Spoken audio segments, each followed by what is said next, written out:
ತಿರುವು ಪಡೆಯುತ್ತಿದ್ದ ವೇಳೆ ಸಾರಿಗೆ ಬಸ್ ಒಂದು ಕಂದಕಕ್ಕೆ ಉರುಳಿ ಬಿದ್ದ ಘಟನೆ ಇಂದು ನಂಜನಗೂಡು ತಾಲೂಕಿನಲ್ಲಿ ನಡೆದಿದೆ.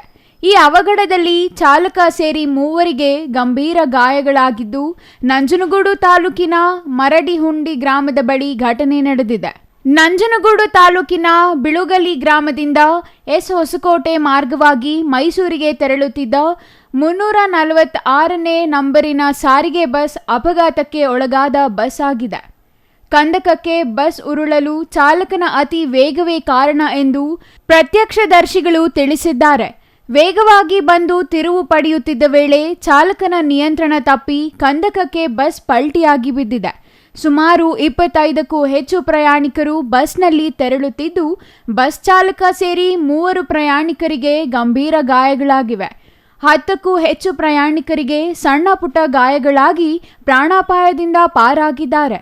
ವಿಷಯ ತಿಳಿದು ವರುಣಾ ಠಾಣೆ ಪೊಲೀಸರು ಸ್ಥಳಕ್ಕೆ ಭೇಟಿ ನೀಡಿ ಪರಿಶೀಲನೆ ನಡೆಸಿದ್ದು, ಪ್ರಕರಣ ದಾಖಲು ಮಾಡಿಕೊಂಡು ಗಾಯಾಳುಗಳನ್ನು ಮೈಸೂರಿನ ಕೆಆರ್ ಆಸ್ಪತ್ರೆಗೆ ರವಾನಿಸಿದ್ದಾರೆ. Kumar, CTV news, Nanjangud.